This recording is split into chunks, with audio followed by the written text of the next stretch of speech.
Shalom. Seperti tarian tadi ya. Shalom. Haleluya. Karena semangat yang akan membawa kita kepada suatu pergerakan perubahan di dalam diri kita. Dan saya percaya bahwa apapun yang diusahakan setiap pribadi kita masing-masing, pasti ada suatu hambatan, pasti ada suatu masalah, pasti ada suatu kendala di dalamnya. Tetapi semangat tadi, sekali lagi semangat tadi mengubahkan kita dari permasalahan yang ada, kendala yang ada, menjadi selesai di dalam hidup kita. Dan kita percaya hanya Tuhan Yesuslah semangat itu. Amen. Haleluya. Kita akan buka di dalam Alkitab kita, di dalam Ibrani yang ke-6, ayat yang ke-13 sampai dengan yang ke-18 maksud saya. 13 sampai dengan yang ke-18. Saya undang kita semua bangkit berdiri, kita akan bacakan ayat ini bergantian. Saya mulai ayat yang 13, kemudian berikutnya saudara 14 dan selanjutnya. Sudah dapat semua? Ibrani 6 ayat 13 sampai dengan yang ke-18.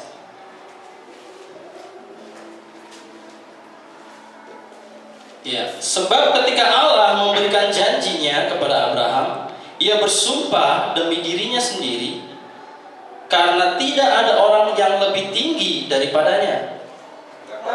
Sesungguhnya aku akan berkati engkau berlimpah-limpah dan akan membuat engkau sangat banyak. Abraham menanti dengan sabar, dan dengan demikian ia memperoleh apa yang dijanjikan kepadanya. Sebab manusia bersumpah demi orang yang lebih tinggi, dan sumpah itu menjadi suatu pengkokohan baginya yang mengakhiri segala kata.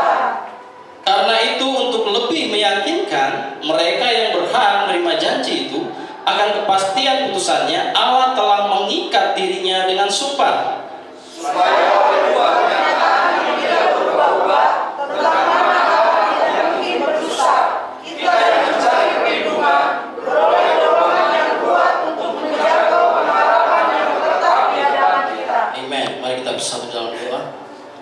Bapa kami yang di surga, Engkaulah firman itu Tuhan, dan melalui firman-Mu kami dapat dibangkitkan Tuhan, dan di dalam firman-Mu kami mendapatkan semangat yang daripada-Mu ya Bapa. Oleh karena kuasa firman-Mu itu Tuhan, kami mau mengundang Roh Kudus-Mu sekali lagi pada saat ini Bapa, mengurapi setiap kami Tuhan yang mau mendengarkan firman-Mu. Kiranya Tuhan Engkau yang mengurapi hamba-Mu pada saat ini Tuhan, untuk menyampaikan setiap kebenaran firman-Mu, karena hanya Engkaulah Tuhan yang dapat mengatakannya, bukan hamba-Mu ini Tuhan, melainkan Engkaulah kebenaran Tuhan, bukan hamba-Mu ini ya Bapa. Kiranya Tuhan dengan kerendahan hati hamba-Mu pada saat ini, kami berdoa Tuhan bersatu hati untuk tetap Tuhan firman-Mu yang mengokong kami pada saat ini, meyakinkan kami Tuhan pada saat ini, mengkonfirmasi Tuhan, menegaskan Tuhan, meneguhkan setiap firman-Mu, sehingga kami Tuhan percaya bahwa firman-Mu hidup di dalam kami ya Bapa. Terima kasih Bapak, saudara kami mengucap syukur di dalam nama Tuhan Yesus Kristus. Haleluya. Amin. Silakan duduk saudaraku. Haleluya. Kita buka sekali lagi. Ada bahasa Inggrisnya kalau bisa Pak?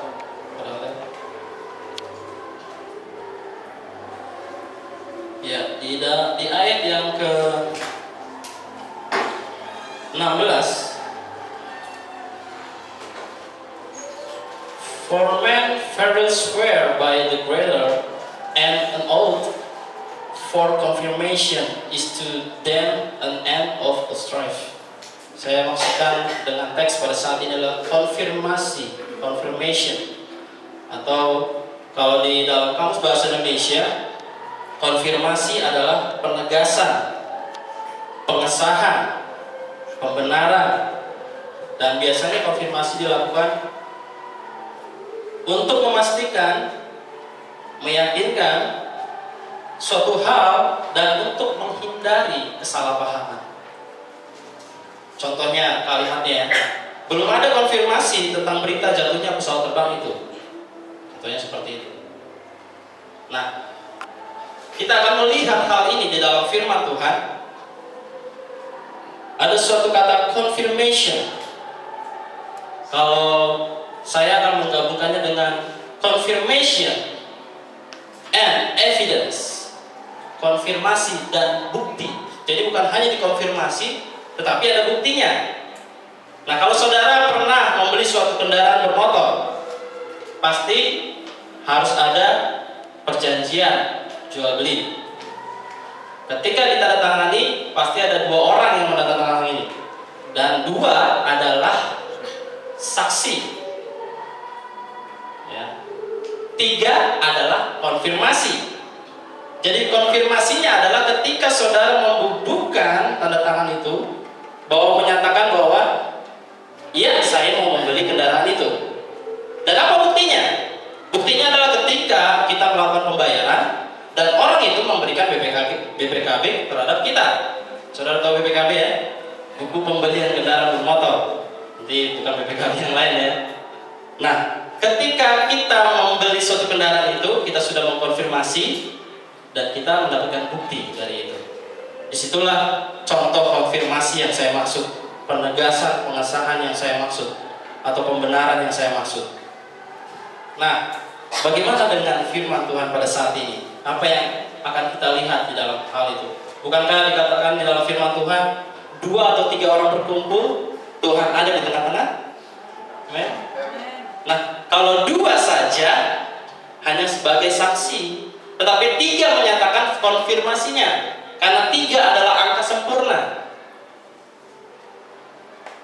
3 artinya kesempurnaan. Nah, jadi kalau hanya 2 nggak sah, tapi kalau 3 menjadi sah. Nah, kalau sudah disahkan, berarti tidak ada lagi yang dapat menggagalkan di dalam firman Tuhan. Kalau itu di dalam firman Tuhan.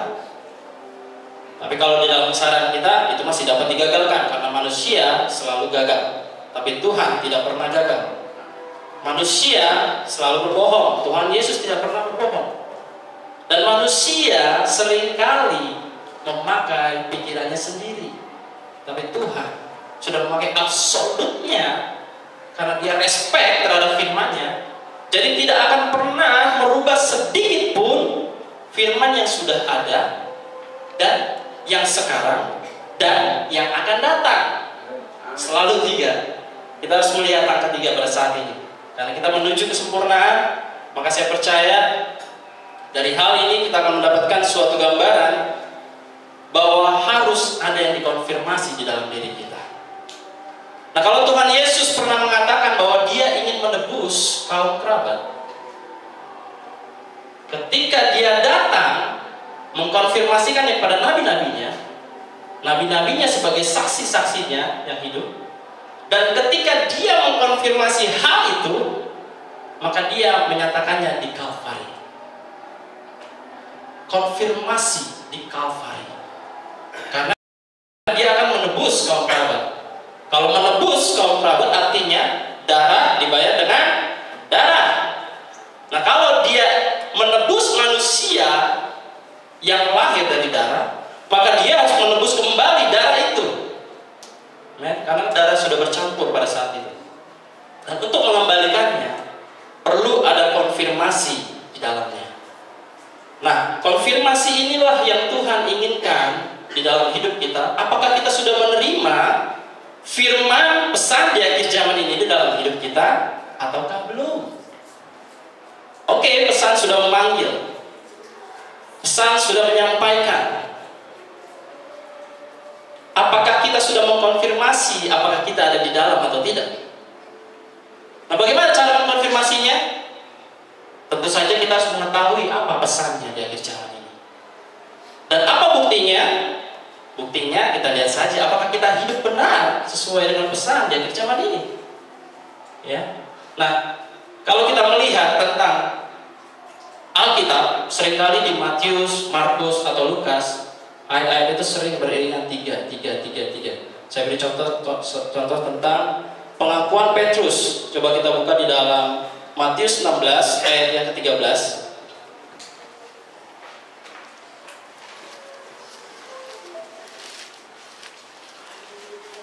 Matius 16 ayat yang ke-13 sampai dengan 20. Kemudian Kemudian Markus 8 ayat yang ke-27 sampai 30.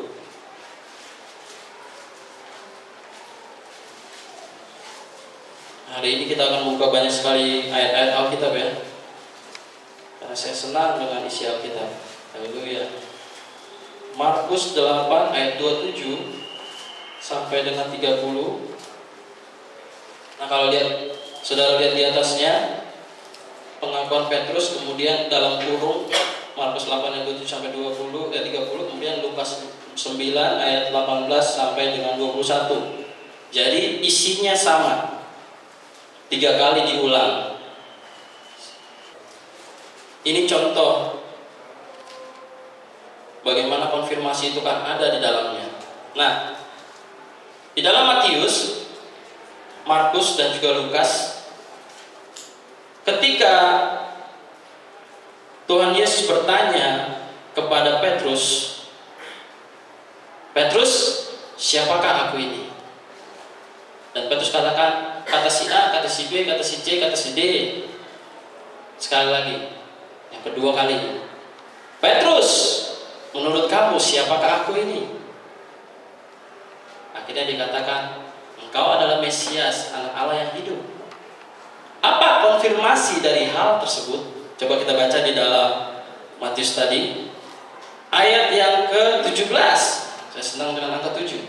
Kata Yesus kepadanya, "Berbahagialah engkau Simon bin Yunus, sebab bukan manusia yang mengatakan itu kepadamu, melainkan Bapakku yang di surga."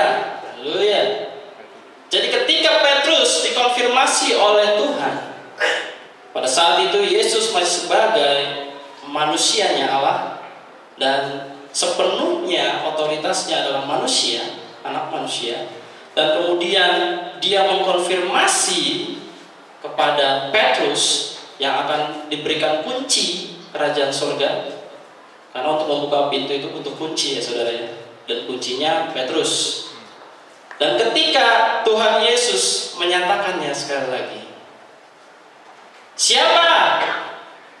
Petrus mengatakan Mesias. Karena konfirmasi yang benar adalah Tuhan terhadap dirinya sendiri. Seperti tadi yang kita baca di dalam Ibrani. Kalau kita buka lagi Ibrani 6 tadi, ayatnya yang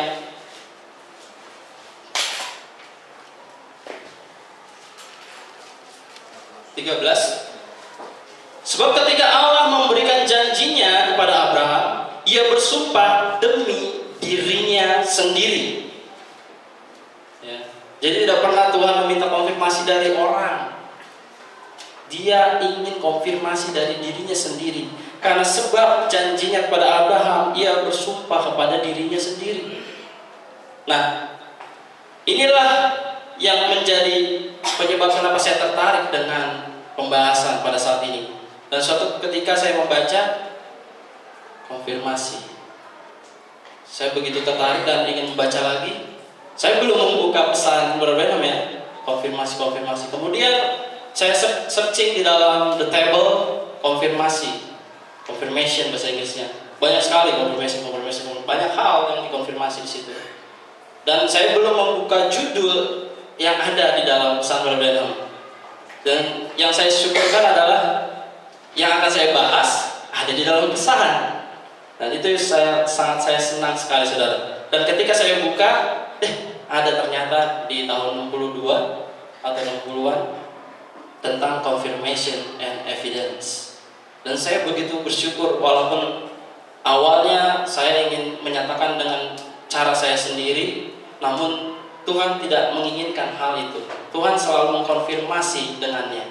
Pertama saya mencari, yang kedua saya menemui di situ ada konfirmasi. Akhirnya ternyata ada khotbah tentang confirmation and evidence. Dan sama lagi ayatnya ya, Ibrani 6 ayat 13 sampai dengan 18. Saya sangat bersyukur. Seringkali suatu kali saya mengatakan sesuatu atau orang mengatakan sesuatu, saya mengingat bahwa itu ada dalam firman. Atau mungkin pernah juga ketika kami pergi ke rumah Pak Gotong, dia menyatakan bahwa dia mengingat Brother Stephen yang membawa dia ke dalam Tuhan. Dan saya mengingat ayat itu di dalam 2 Timotius 3 ayat 14. Dikatakan bahwa kita harus mengingat orang yang mengajarkan kebenaran kepada kita. Ya. Dan saya meyakinkan bahwa itu terus hari demi hari harus dikonfirmasi ke dalam diri kita. Apa yang Tuhan ingin kerjakan di dalam kehidupan kita. Nah,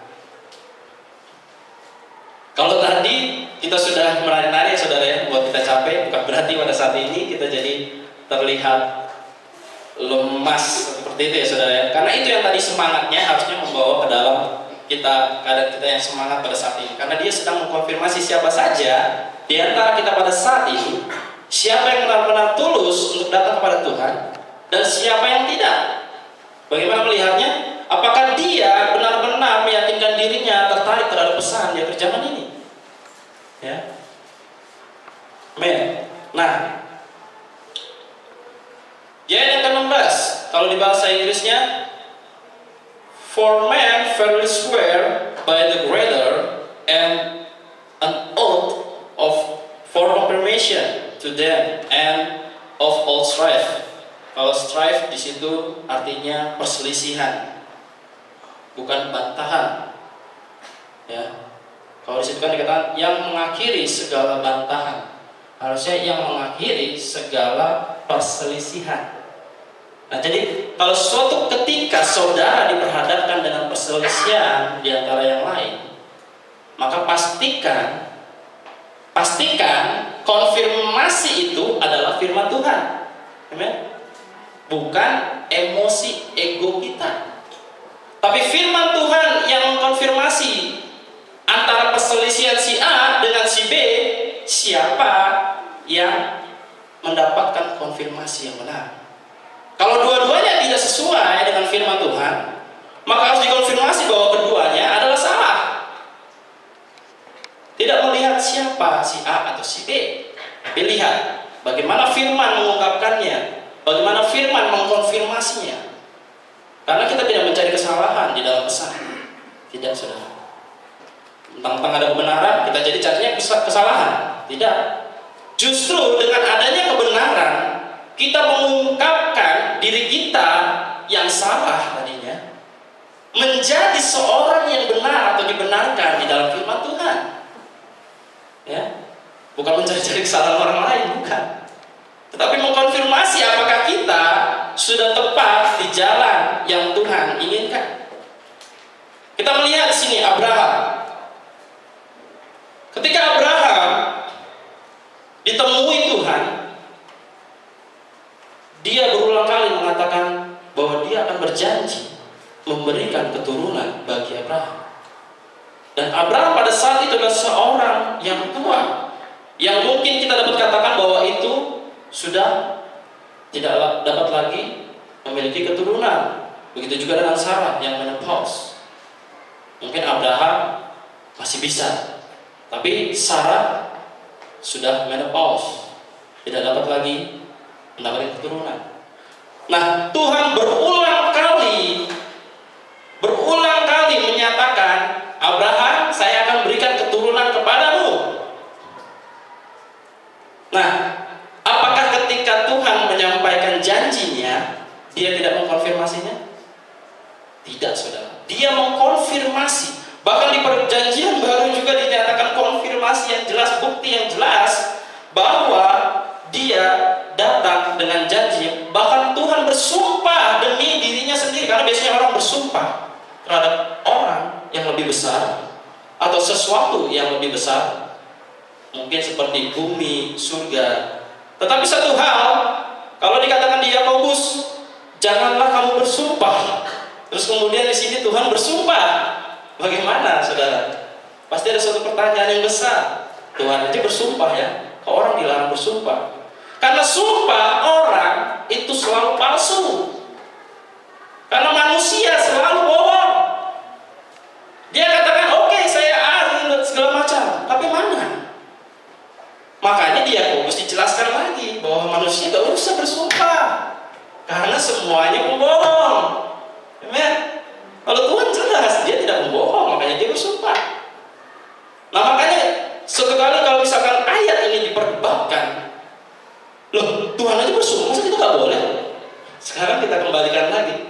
Emang kamu seorang yang benar? Emang Tuhan seorang yang pembohong? Ya? Jelas. Kenapa Tuhan boleh bersumpah, kita nggak boleh? Karena itu akan mengakibatkan hukuman terhadap diri kita sendiri. Ya. Nah, perhatikan. Ketika tadi saya katakan tentang pengakuan Petrus, akhirnya Tuhan mengkonfirmasi, berbahagialah engkau Simon. Nah, di bagian yang kedua, ayat yang ada 3:3 tadi ya, kita buka di dalam Matius 9 tentang wanita yang mengalami pendarahan.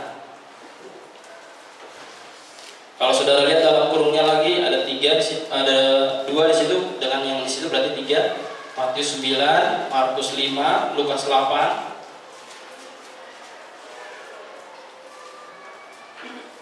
Coba baca di ayat yang ke 9 ya, Matius 9 ya. Matius 9 ayat 18 sampai 26. Coba saudara cari di antara 3 pasal itu yang ada kata-kata teguhkanlah hatimu. Ayat 22 ya. Amin, berarti mengikuti. Haleluya. Nah, di ayat 22 adalah suatu konfirmasi di mana perempuan yang sakit pendarahan ingin mendapatkan kesembuhan dari Yesus Kristus. Nah, konfirmasi yang disampaikan oleh Tuhan adalah di ayat yang ke-22. Tetapi Yesus berpaling dan memandang dia serta berkata, teguhkanlah hatimu, hai anakku, imanmu telah menyelamatkan engkau. Maka sejak saat itu sembuhlah perempuan itu. Haleluya. Ada konfirmasi. Jadi bukan hanya sekedar Tuhan ingin menyampaikan bahwa dia dapat menyembuhkan, tetapi dia mengkonfirmasi hal itu dan membuktikan hal itu. Hal itu dibuktikan dengan kesembuhan perempuan itu. Nah, satu contoh lagi tentang Yesus dimuliakan di atas gunung. Matius 17 ayat 1 sampai dengan 13. Kemudian saudara baca di bawahnya. Coba saudara cari, di situ dikatakan bahwa di Matius 17 ayat yang 11. Ya. Jawab Yesus, memang Elia akan datang dan memulihkan segala sesuatu.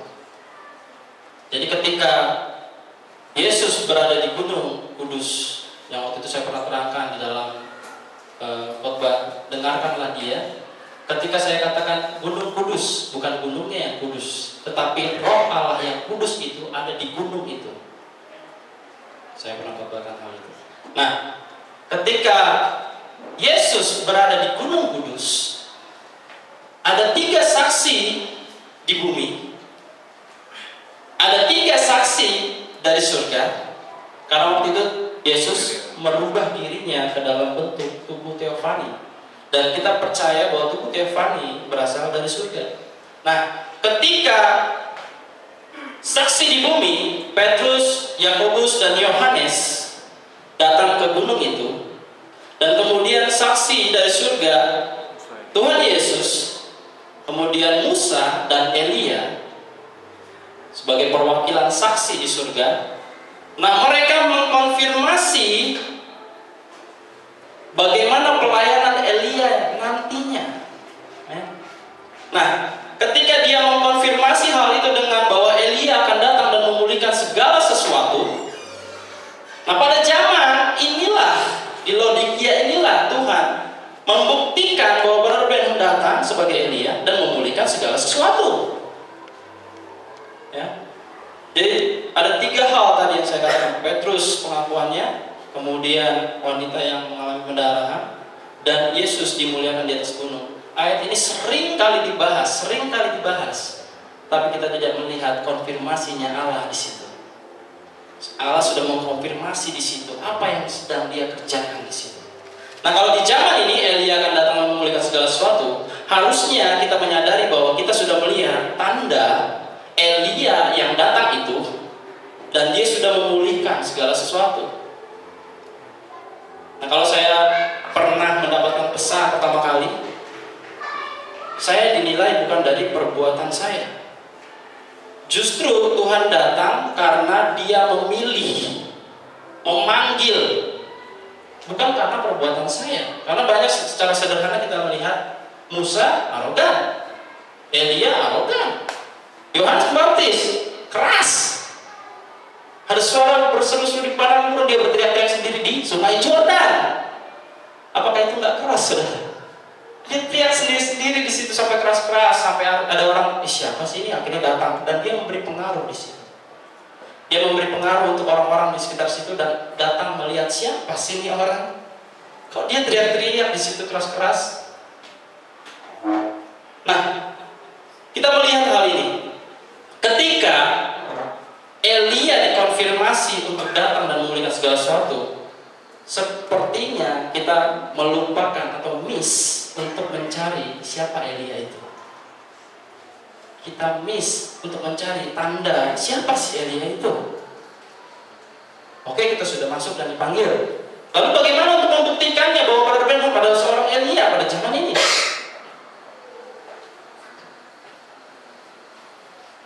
Apa yang dilihat Petrus ketika dia melihat Tuhan Yesus? Tanda Nabi ada pada Yesus. Apa yang kita lihat? Brother Branham adalah Elia. Tanda bahwa dia adalah Elia. Apa itu ciri-cirinya? Ciri-cirinya apa? Demikianlah firman Tuhan. Dan dia seorang yang membenci wanita. Bukan wanita secara fisik, tetapi secara sistem. Denominasi adalah gambar wanita, gereja adalah gambar wanita. Dia membenci sistem itu. Nah, ciri-ciri yang lain, dia tidak bersekolah, tidak berpendidikan. Dan kita melihat lagi Elia ini, seorang yang tidak berpendidikan ini, datang dengan berbagai mukjizat, datang dengan berbagai kesembuhan ilahi. Bahkan sampai dia membaca isi hati dan pikiran orang. Apakah saudara tidak melihat hal itu? Lalu kalau kita ditanya, kenapa kamu percaya bahwa Tuhan adalah Elia? Karena saya melihat tanda. Amen. Karena saya melihat tanda Nabi ada pada dia. Saya melihat tanda Elia ada pada Brother Branham. Itu yang mengkonfirmasi kita bahwa kita percaya di ayat 11 tadi Elia akan datang dan memulihkan segala sesuatu. Haleluya. Nah, mungkin di antara kita pernah diperhadapkan dengan situasi ketika seseorang ingin kita bersumpah. Misalkan kita menyatakan, kita tuh harus dibaptis di dalam nama Tuhan Yesus. Ah, kata siapa? Sumpah lo ya. Nah, kita diperhadapkan dengan hal ini. Lalu apa yang harus kita lakukan? Sedangkan firman katakan jangan kamu bersumpah. Nah, Brother Branham pernah mencontohkan hal ini ketika dia disudutkan dengan pertanyaan itu. Maka dia mengatakan, aku tidak bersumpah, tidak dengan apapun. Karena Brother Branham adalah manusia pada saat itu. Dan dia tidak mau bersumpah karena seperti yang saya katakan tadi di dalam Yakobus 5 ayat 12, mari kita buka. Yakobus 5 ayat yang ke-12. Coba Ranto baca, Ranto. Yakobus 5 ayat 12. Yakobus 5 ayat 12 mengenai sumpah dan doa untuk orang sakit. Tetapi yang terutama, saudara-saudara, janganlah kamu bersumpah demi surga maupun demi bumi atau demi sesuatu yang lain. Jika ya, hendaklah kamu katakannya. Jika tidak, hendaklah kamu katakan tidak, supaya kamu jangan kena hukuman. Amen. Terima kasih, saudara. Jangan pernah kita bersumpah demi sesuatu yang besar tadi. Kalau iya, katakan iya. Kalau enggak, ya enggak. Kadang-kadang kita kalau melihat suku pasti bermainnya pikiran, saudara.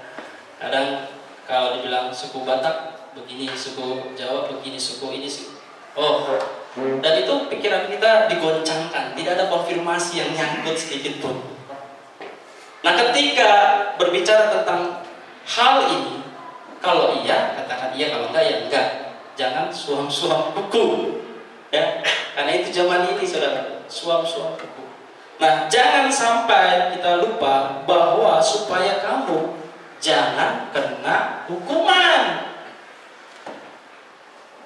Walaupun seyakin apapun kita, tadi seperti diperadakan, sumpah kamu dalam nama Tuhan Yesus Kristus harus dibaptis. Walaupun kita yakin memang itu jawabannya, apakah kita harus mengatakan, ya saya sumpah demi Tuhan? Oh, tidak perlu saudara. Itu tidak perlu. Karena firman-Nya sendiri yang akan mengkonfirmasi. Di mana? Kisah Para Rasul 2 ayat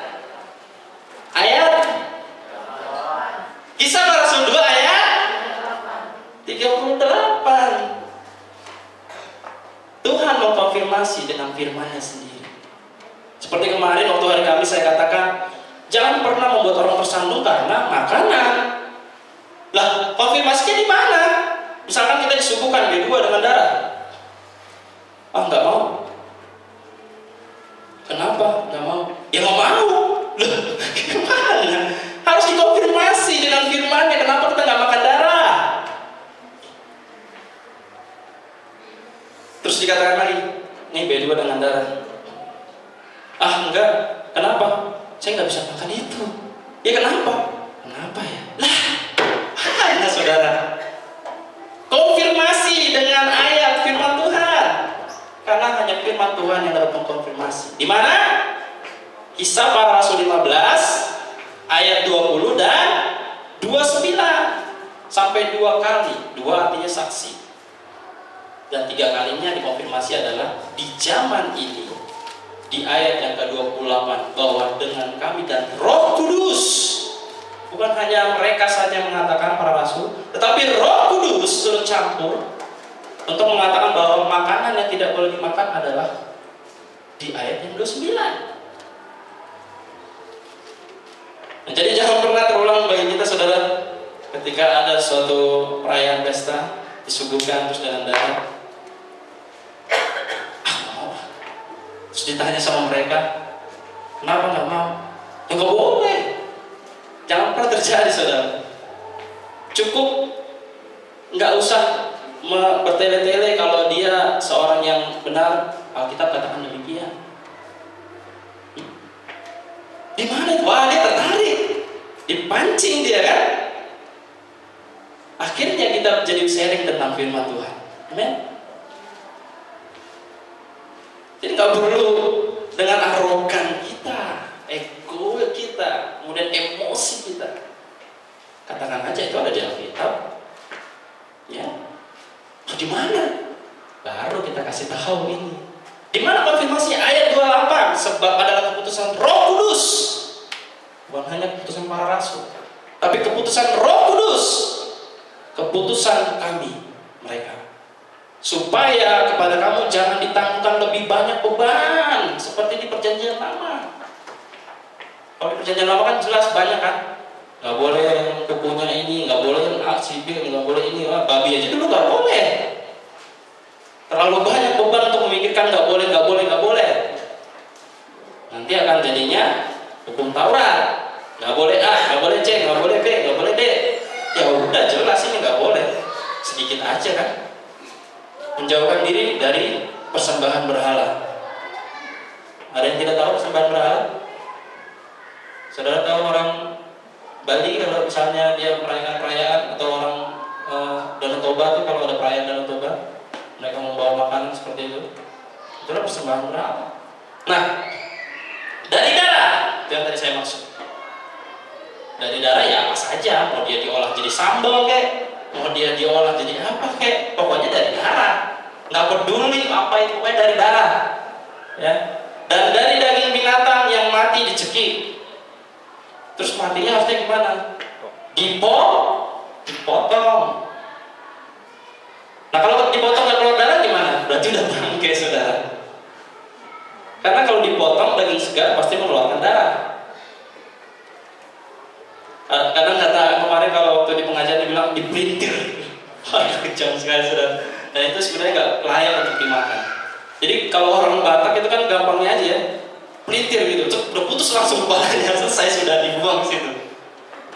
Lalu direbus dengan air panas dan dikeluarkan lagi bulu-bulunya. Haleluya. Tapi bagi kita yang sudah tahu harusnya meneliti hal ini, konfirmasi lagi apa yang sedang terjadi di zaman ini. Amen. Nah, ketika Tuhan memilih, Dia memilih bukan berdasarkan perbuatan, tetapi berdasarkan panggilan. Kita baca di dalam Roma 9 ayat 11. Kalau bahasa Inggrisnya coba Pak. Roma 9 ayat yang ke-11, coba Kristo baca. Roma 9 ayat 11. Sebab waktu anak-anak itu belum dilahirkan dan belum melakukan yang baik atau yang jahat, supaya rencana Allah tentang pemilihannya diteguhkan, bukan berdasarkan perbuatan, tetapi berdasarkan panggilannya. Amen. Kita dipanggil bukan berdasarkan perbuatan kita yang baik dan benar. Karena Musa saja arogan. Secara sederhana kita melihat siapa utusannya Tuhan yang benar-benar saleh. Tanda tanya besar.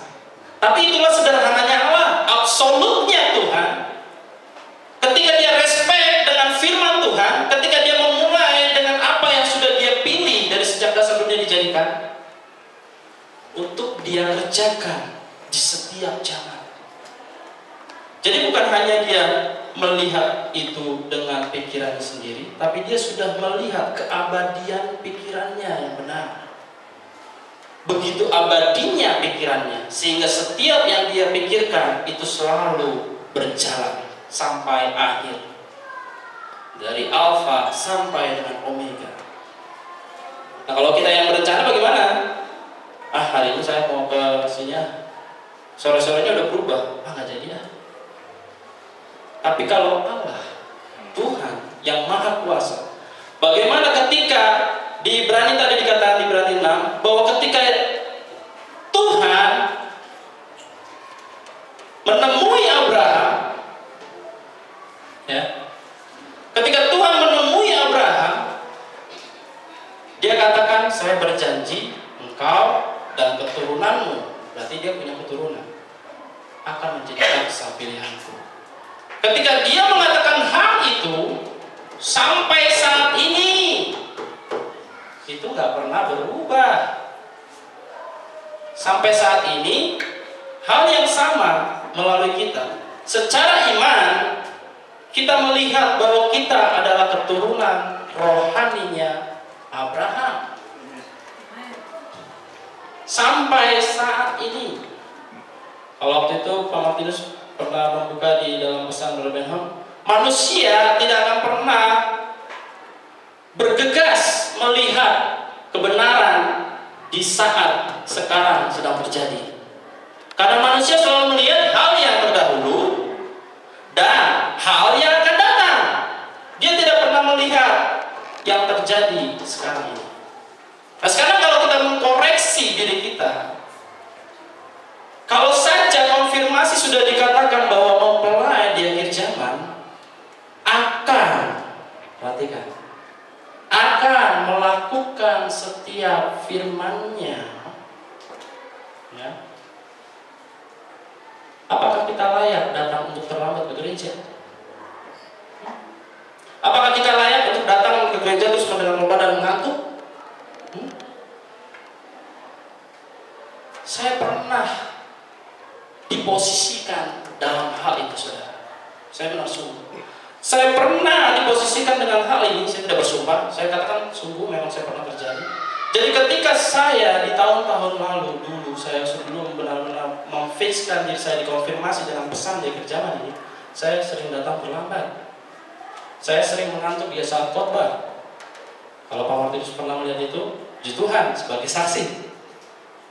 Di belakang saya gini, ya. Tapi apa yang membuat saya mengkonfirmasi bahwa saya tidak lagi melakukan hal itu? saya diperhadapkan dengan bagaimana ketika kamu dipanggil pada saat itu, ketika Tuhan datang pada saat itu, bukankah kita akan menangis, Tuhan, saya ketinggalan jadinya. Maka dengan sungguh dan bergegas saya mencari, ketika saya melihat bahwa itu harus dikonfirmasi di dalam diri saya. Bagaimana seorang akan mendengarkan khotbah dan tahan sampai seharian, tidak akan ngantuk. Fokus kemana? Kepada si pembicara. Kepada si pembicara saja, tidak, kepada isinya. Nah, ketika kita melihat khotbah itu, kita bukan hanya saja melihat fokus kepada orang itu, tetapi apa yang sedang dia sampaikan. Nah, kalau cuma menyampaikan begitu aja terus kita pulang, apa fungsinya saya di sini, saudara? Apa fungsinya Pak Martinus berdiri di sini menyampaikan semua? Nah, bagaimana itu harus saya konfirmasi benar-benar di dalam diri saya bahwa itu tidak akan pernah terjadi lagi sampai saat ini. Amen. Saya katakan dengan tegas. Coba kalau ada rekaman, lihat saya sejak tahun 2009, apakah pernah saya mengantuk di gereja? Kalau ada rekaman, biar dilihat benar apakah saya berbohong pada saat ini. Karena saya pernah mengkonfirmasi saya harus tidak ngantuk kalau ke gereja. Buat apa saya ke gereja kalau hanya untuk ngantuk-ngantukan? Hanya untuk dilihat orang lain, terus dikatakan si A ke gereja, oke, dia benar. Tidak hanya itu, saudara. Tidak hanya itu. Tapi bagaimana ketika Tuhan mengkonfirmasi bahwa pesan akhir zaman ini berfungsi, bekerja di dalam diri kita. Seperti tadi saya katakan, bagaimana kalau kita diperhadapkan dengan pertanyaan, bagaimana Anda dapat mengenal Elia di zaman ini? Dengan tanda. Sudah jelas. Karena saya mencari tanda itu. Apa? Tiang api dan tiang awan menyertai pelayanannya. Jelas. Bukan hanya sekedar kata-kata bahwa ya saya kenal, saya sudah baca, oke, sudah baca, dan saya tidak mengingat dan merenungkan bahwa saya sudah mengenal dia dengan tanda itu. Terlewatkan. Karena sudah terlewatkan, lupa, nggak tahu sampai saat ini, hanya linglung. Dan kalau orang di jalan itu ya, kalau dia nggak tahu jalan, terus dia mau menuju suatu tempat, dia nggak tahu, wah ini mau kemana ya? Nah, kalau nggak tahu harus gimana, saudara? Bertanya, amen? Bertanya kepada siapa? Orang yang tahu pastinya. Nah, bagaimana Anda bisa belajar gitar? Kepada orang-orang yang bisa bermain gitar. Bagaimana Anda bisa bermain piano? Bagi orang-orang yang bisa main piano. Bukan misalnya dia mau belajar gitar datang pada orang yang bisa main piano. Mana ini? Nah, kalau misalnya Anda ingin melihat, Anda tahu tentang pesan kerja zaman dan serius, datangnya kemana? Di rumah aja baca, karena nggak perlu di sini hamba-hamba Tuhan. Buat apa Pak Martinus di sini kalau gitu? Karena dulu saya sering kali kalau misalnya nggak tahu start, saya langsung bertanya, Pak ini maksudnya apa ya? Mungkin awalnya Pak Martinus bercanda, oke, kita lihat, saya mau serius nih, supaya dia tahu bahwa itu benar-benar serius ditanyakan kepada dia, bukannya dia main-main. Jadi ketika saya tanyakan, kemudian dia, loh kan gini-gini, oke, saya mau bertanya serius ini, saya pancing Pak ini, tapi kan Pak ini gini-gini Pak, wah baru dia mau buka. Nah, di sini. Jadi jangan gara-gara dia pertama bercanda, jadi saudara malah enggak itu saudaramu, enggak main lagi itu. Gara-gara dia bercanda, enggak benar ini. Enggak main itu saudara. Justru kita harus mengkonfirmasi apakah benar-benar kita ingin bertanya atau kita cuma sekedar ingin bertanya. Ya. Jadi jangan melihat gara-gara orang menjawab pertama bercanda, terus kemudian jadi itu hasilnya. Bukan. Bagaimana kalau Roh Kudus sedang ada di dalam Pak Martinus pada saat itu? Hah? Dan dia katakan, coba buka di sini. Apakah saudara melihat hal itu? Harusnya itu dikonfirmasi bagi kita yang benar-benar ingin ingin bertanya, ingin mencari. Jadi kalau kita sudah benar-benar ingin mencari, gimana tuh Pak? Kalau kita dibenarkan oleh iman tuh di mana ya Pak ya? Coba cari dulu. Di mana ya? Tapi kita udah tahu. Bagi kita malah menjebak ini. Lah untuk apa saudara? Mencari kesalahan orang itu nggak perlu. Mencari suatu kesalahan di zaman itu tuh nggak penting. Nah kalau yang penting adalah mencari kesalahan, udah bubar ini, ya, udah nggak perlu lagi kita di sini, karena hanya untuk mencari kesalahan orang lain. Tapi konfirmasi ke dalam diri Anda, apakah itu benar sudah terjadi? Tuhan saja sudah mengingatkan berkali-kali dan mengkonfirmasi. Maka ketika Abraham dikonfirmasi, apa dikatakan di Kejadian 17? The mighty God. Kalau khotbah Bang Melkias minggu lalu tentang satu daging, ada mengatakan tentang El Shaddai. Mungkin kita akan bingung, kenapa ibu yang menyusui ya? Ya cari di pesan, buktikan. Dan saya cari El Shaddai, nggak ada. Karena S-nya salah, nggak pakai H. Oke, El Shaddai. Salah juga karena D-nya cuma satu. Coba dua, El Shaddai. Benar saudara. The breast woman, wanita yang menyusui.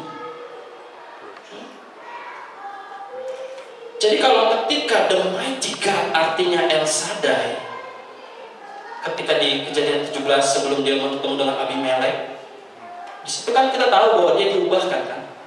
Dia berubah menjadi muda karena disusui oleh Tuhan sendiri. Nah, apakah susu ini secara natural, apa secara spiritual? Ya nggak mungkin Tuhan itu laki-laki atau perempuan. Spiritual, dia membaca firman-Nya di sepanjang jalan dia menuju ke sana. Ketika sebelum dia bertemu dengan Abimelek, dia memastikan bahwa Tuhan sedang mengubahkan hatinya dengan firman-Nya. Dia menyusui terus dirinya dengan firman-Nya. Dibaca terus. Tuhan udah berjanji, ini udah 25 tahun. Kalau ini udah 25 tahun, seharusnya itu udah terjadi dalam diri saya. Tuhan, apakah ketika saya melangkah di tahun yang kedua, ketiga, keempat, kelima, keenam, apakah itu sudah dipenuhi dengan firman-Mu? Di tahun yang ke-25,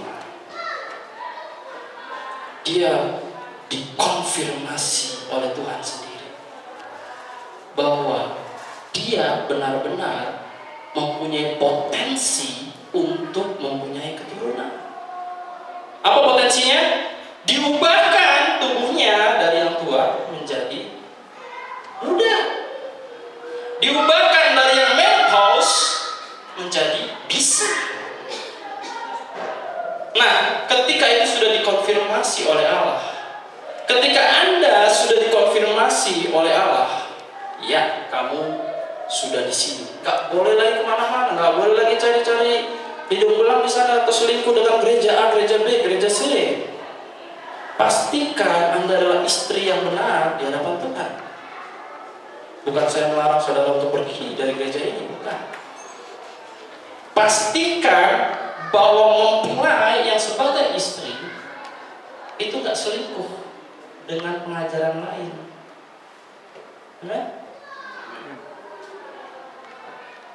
Kok bisa ya pengajaran selingkuh ya? Ini gak masuk akal saudara. Tapi pastikan itu yang terjadi di dalam diri kita. Apa setelah melihat kecewa dengan hamba-hamba Tuhan di tempat ini, di mana dia segala macam menjadi kecewa dengan Tuhan?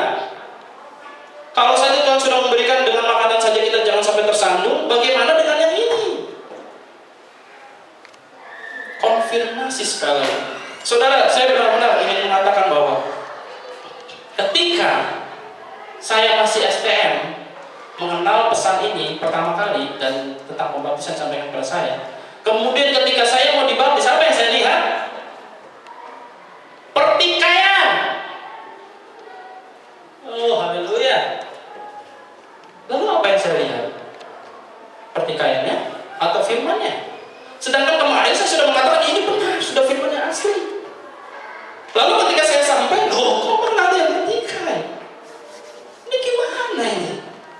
Tapi gereja besar, tapi gereja yang benar. Apakah itu yang saya lihat? Konfirmasi bahwa firmannya yang benar, bukan orang-orangnya. Karena udah dikatakan dari tadi manusia pembohong, manusia itu pendusta, manusia selalu gagal, nggak pernah ikutnya. Pokoknya manusia nggak ada yang beres, kecuali manusianya Allah, karena dia sudah dikonfirmasi dengan firman-Nya sendiri. Ya. Nah, kalau saudara pernah mendapatkan bagian yang seperti saya pernah alami ini, ketika saudara dipanggil kemudian melihat hal yang seperti itu, saudara akan kuat tinggal di dalam. Percaya, saudara akan kuat dan tidak akan goyah dengan firman-Nya walaupun hamba-hamba Tuhan-Nya jatuh. Amin. Nah, kalau suatu kali saudara pernah nanti melihat saya jatuh, apakah saudara jadi pergi? Hah? Justru saya yang jadi pergi karena saya yang jatuh, saudara. Ngapain kalian pergi? Makanya konfirmasi lagi siapa saudara di dalam Tuhan. Amen. Bukan hanya sekedar doang dia di depan. Kalau saya ngomong doang di sini, ngapain saya siapkan ini dari seminggu yang lalu?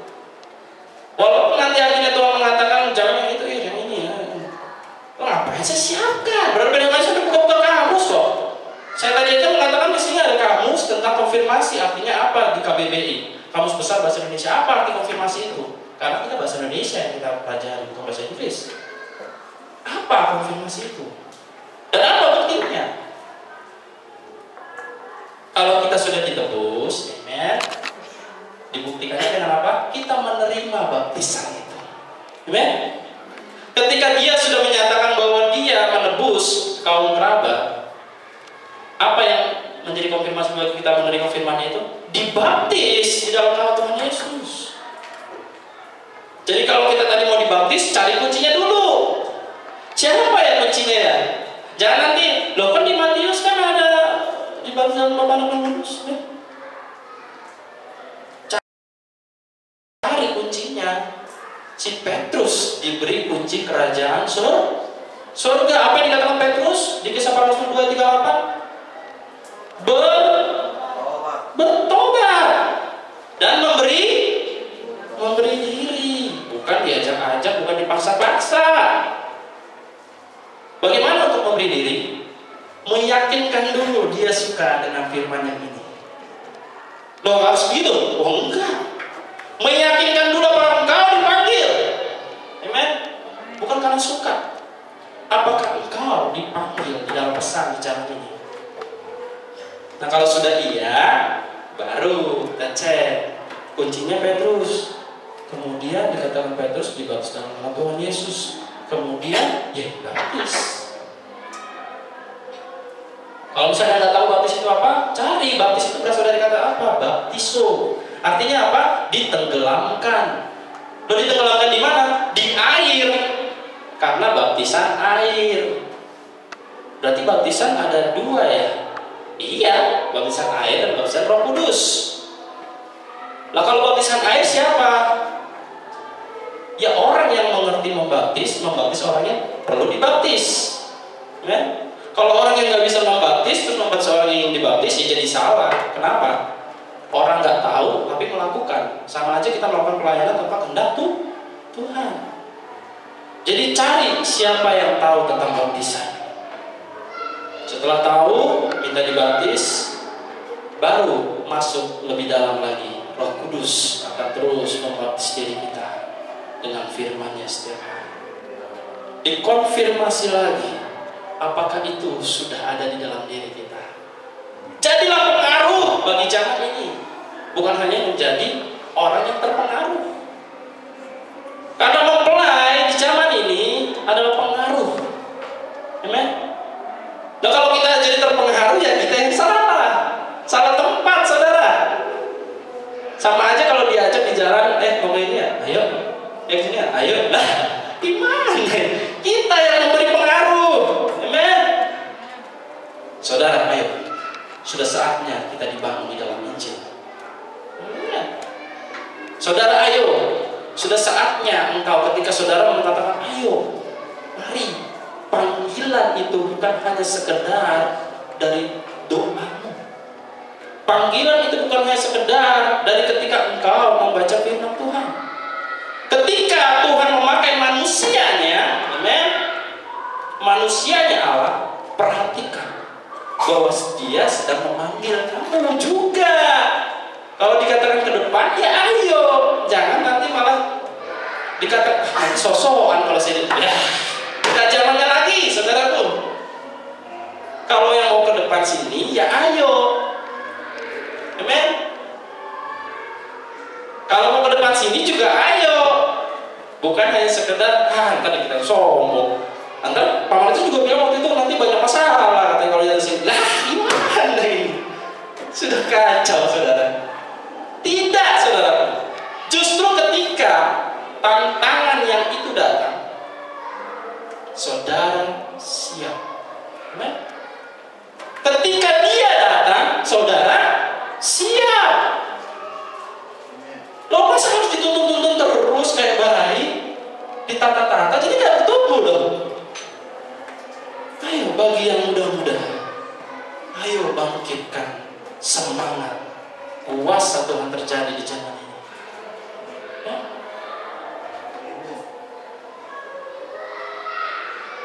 Kalau dengar kata Pak Bulto kemarin tuh, saya tuh kayak udah capek banget deh ya. Saya udah bilang nih sama Christian nih. Saya udah bilang nih. Tapi Christian menunda, nunda. Jangan ya Christian. Justru semangat. Buktikan bahwa ketika Christian masuk ke dalam pesan ini, diyakinkan bahwa Christian mengenal pesan ini dan ikut di dalamnya. Sehingga ketika Christian mengalami perubahan, di mana memang sih kalau saya bilang ya harus atau kira-kira umur 30 tahunan orang serius.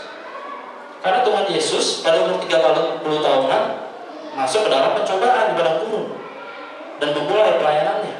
Tapi dia nggak pernah memikirkan itu. Dia melihat ketika dia anak-anak aja datang ke bait suci, dia mencoba karena dia tahu rumahnya di situ.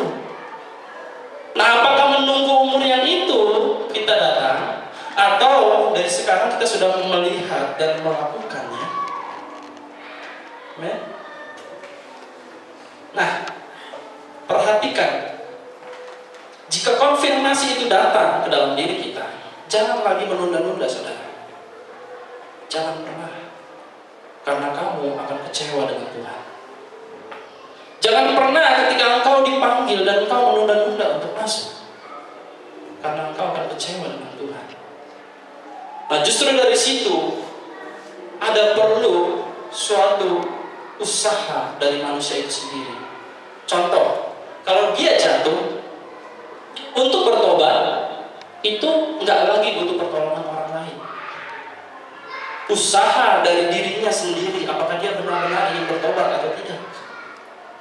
Nah, kita bisa melihat apakah orang ini benar-benar mau bertobat atau enggak. Bagaimana? Lihat perkataannya. Jadi enggak? Misalkan dia mau A, dia lakukan enggak? Nah, perhatikan ketika dia berjanji, dia akan kembali ke dalam posisinya yang awal. Apakah dia sudah ada di dalam posisi itu? Masih ada di sini enggak orangnya? Amen. Kalau dia benar-benar bertobat, itu dipastikan bahwa tidak akan pernah kecewa dengan siapapun. Itu usaha kita sendiri kalau bertobat, saudara. Bukan lagi menunggu pertolongan orang lain.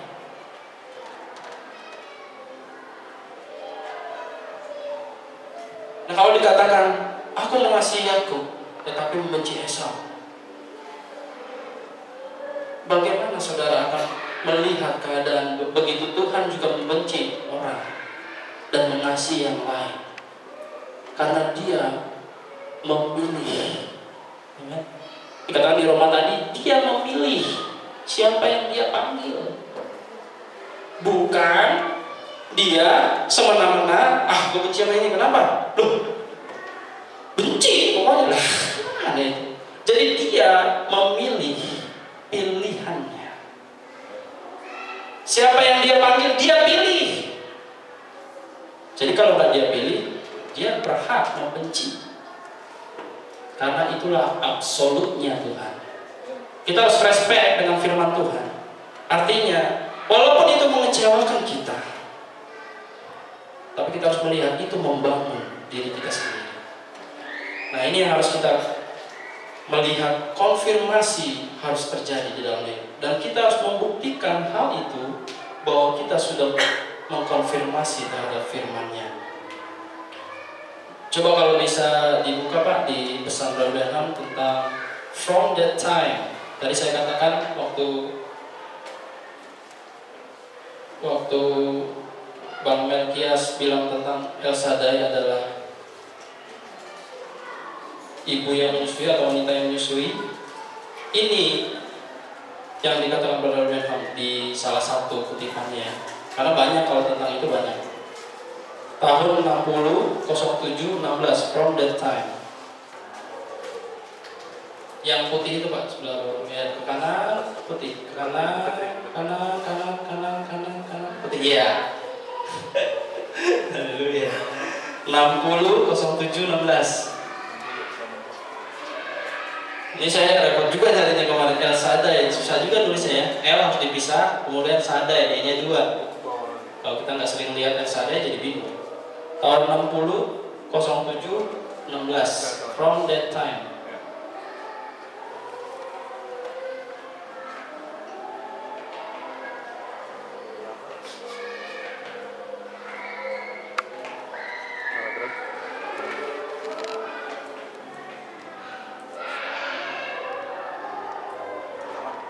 Ini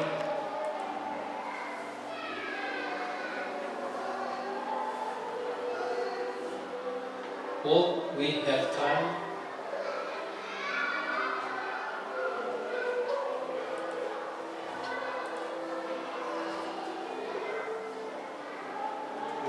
We have time to take.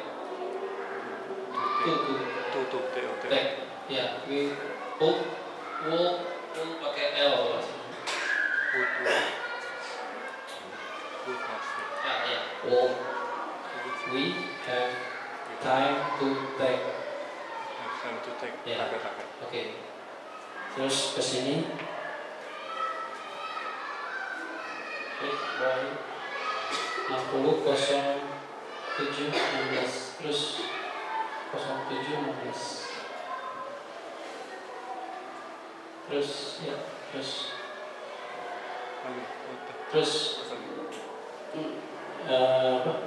from that time. Ya. Ke bawah lagi. Terus bawah lagi. Terus bawah lagi. Ini.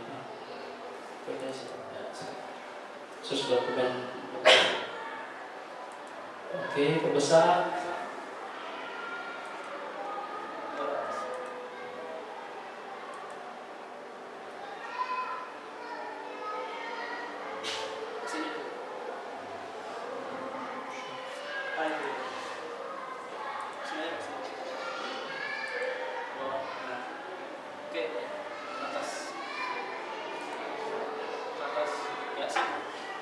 Would we have time to take the confirmation in the 16th chapter of Genesis, or could we take also over in the 17th chapter when we met him in the name of Almighty God,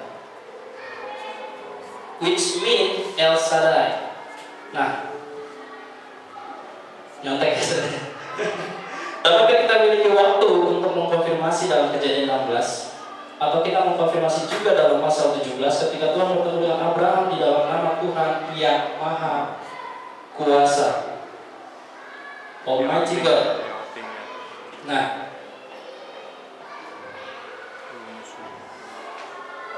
Yang berarti yang berarti El Shaddai. Artinya dengan pengertian, dengan arti dari kata bahasa Ibrani, the breast of a woman, wanita yang menyusui. El Shaddai, yang kuat, yang memenuhi, yang memelihara. Ya. Jadi kalau saya bingung, El Shaddai itu artinya wanita yang menyusui. Dikonfirmasi lah ya kan? Bisa nggak kita konfirmasi dulu nih pengertiannya? Kata Brother. Artinya ketika Abraham mengatakan Tuhan dengan nama Almighty God, itu artinya dalam bahasa Ibrani El Shaddai. Jadi waktu Abraham mengatakan El Shaddai, bukan Almighty God, kan dia orang Ibrani. Almighty God, oh bukan, El Shaddai. Waktu dia belum bertemu dengan Abimelek. Nah, itu juga harus dikonfirmasi. Karena kalau misalkan Brother Melkias kemarin menyampaikan itu saja, pasti nanti ada yang bertanya, loh kok bisa ya? Harus dikonfirmasi. Penting itu, saudara. Nah, kemarin juga dikatakan Brother Melkias bahwa Kristus adalah satu dengan mempelai. Amen. Nah, kalau gitu, ketika firman datang kepada Kristus, firman itu juga datang kepada mempelainya. Contohnya saya kasih. Yosua, ketika dia belum mendapat posisinya sebagai pemimpin untuk memimpin bangsa Israel masuk ke tanah Kanaan, Musa dikonfirmasi oleh Tuhan, katakan kepada Yosua, berarti ini kata-katanya Tuhan ya, katakan kepada Yosua, teguhkan dan kuatkanlah hatimu. Sampai berapa kali itu dibilang? Coba kita buka di dalam Ulangan 3 ayat 28. Ini awalnya ketika Tuhan ingin Musa mengatakan itu. Ulangan 3 ayat 28. Nah, kalau Yosua adalah gambaran Kristus, Kaleb adalah gambaran mempelai. Lalu orang-orang yang selain Kaleb nggak mempelai, ya mempelai juga gambarannya. Karena maksudnya yang 2 juta itu cuma 2 orang yang diselamatkan, bukan berarti orang-orang yang ikut sama Kaleb juga itu yang lain yang dapat tanah bagian bukan mempelai. Itu juga kita harus jangan lupa. Jadi ketika Yosua mengatakan itu bukan hanya kepada Kaleb, tetapi orang-orang yang masuk tanah Kanaan, yang ingin masuk tanah Kanaan. Nah, di dalam Ulangan 3:28 dikatakan, dan berilah perintah kepada Yosua, kuatkan dan teguhkanlah hatinya. Ini berarti Musa harus ngomong kepada Yosua. Di mana itu? Ulangan 31 ayat 6 sampai 7.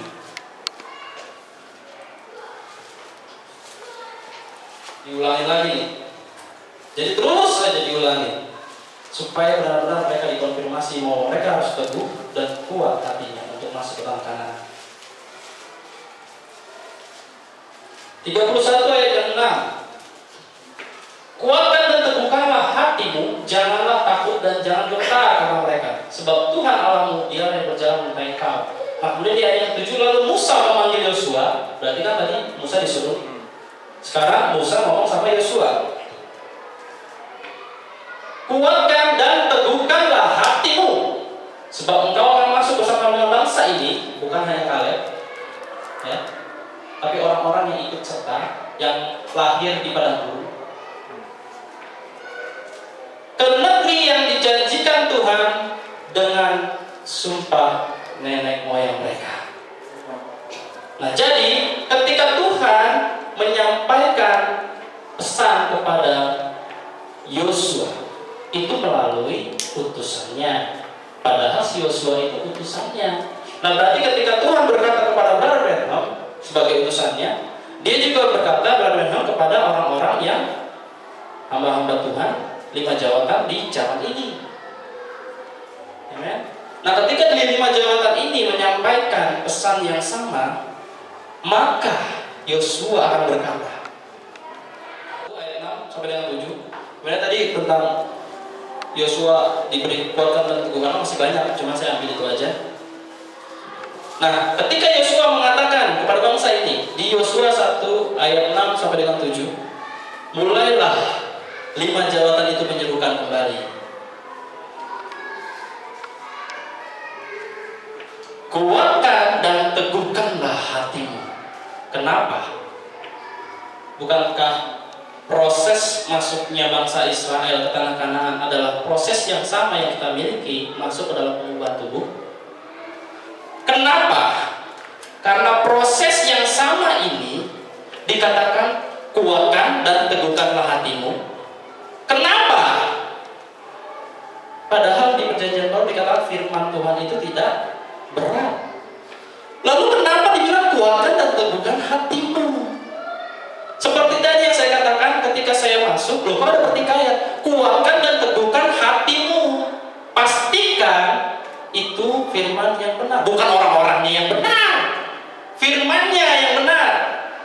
Karena orang-orangnya yang benar akan datang setelah firmannya yang benar.